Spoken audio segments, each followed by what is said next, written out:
justify the taxes upon the objects of the first necessity. They talk of the superiority and the facility of their collection. So be it. But all that is useful is not always conformable to our duties. We will not renounce this sacred principle that in a free country they may tax property, but not the person.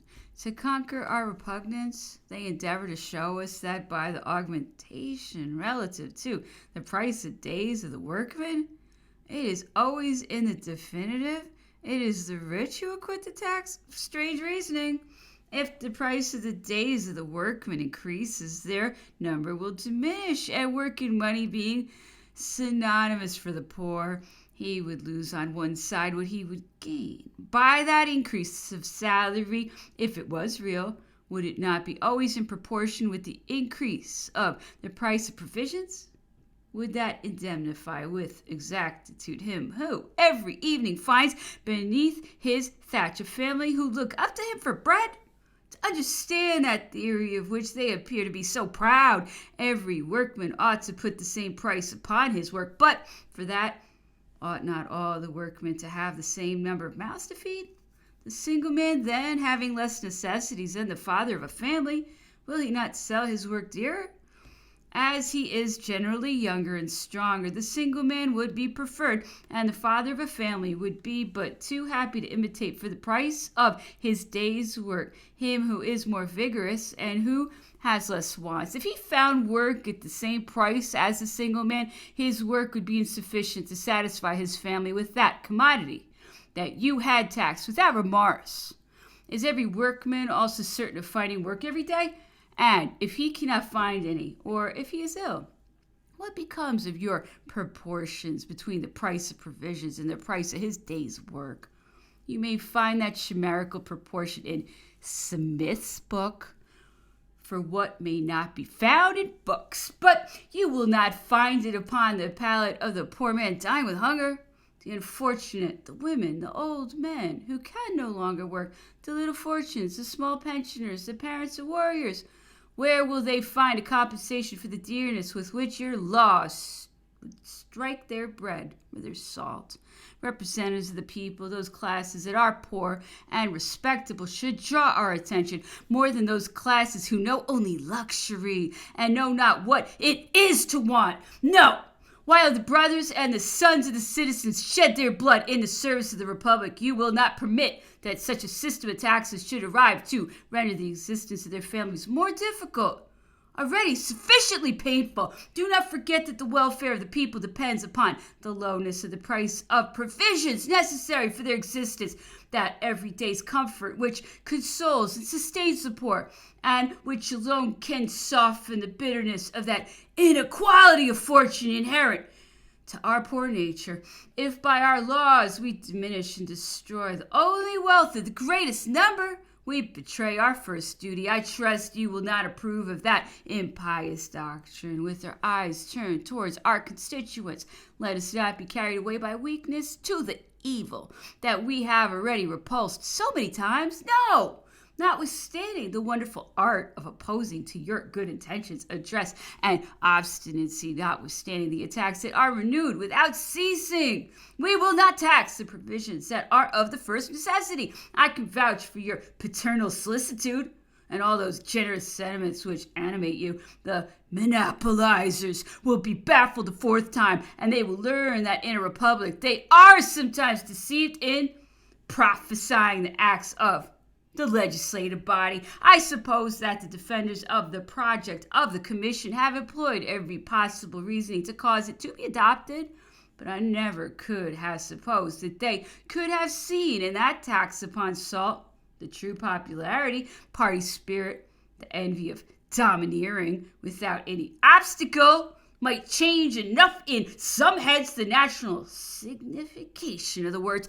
So they call anarchy fidelity to the principles of a mandate, and accuse even silence of conspiracy. But do they hope to make the nation partakers of the same delirium who listens and judges as a sovereign the words and acts of its deputies?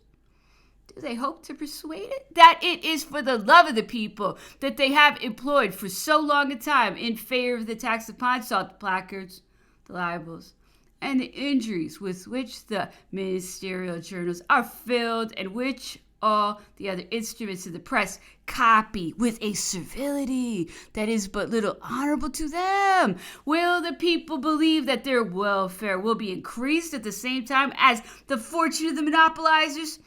It would be in vain to reckon upon so much good nature.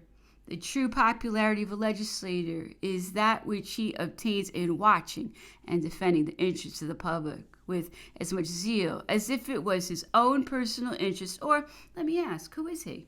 Who, after having approved with his eyes shut the accounts of his house, would continue without ceasing to grant fresh funds before he had assured himself that those which he had already given were expended?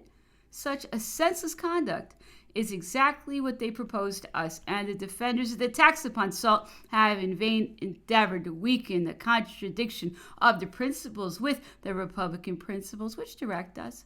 They cannot efface from their project the seal of national reprobation. I leave aside the details of the project. For myself, I will only consider the principle under which that tax reposes. It is in hatred of this principle that your conviction has already expressed by a reiterated refusal. The conviction of the legislator does not change in a few days, except he finds himself justly exposed to decline in public opinion. I shall conclude by only recalling to you, as several orators have done who have preceded me, that this tax would be of use alone during this present year to those who have stored their warehouses with salt, which your 3 decisions against the tax could not prevent. The law upon salt in the warehouses will open a new source for the dilapidations of 1,000 agents. It will produce but a feeble increase to the treasury. Even from the declaration of your own commissioners, the people support all the weight. The speculators alone will receive the benefit, and the next day they would come again to ask you with the same calculations and the same reasonings a new indirect contribution which would probably enrich again fresh speculators, equally as provident as those of today.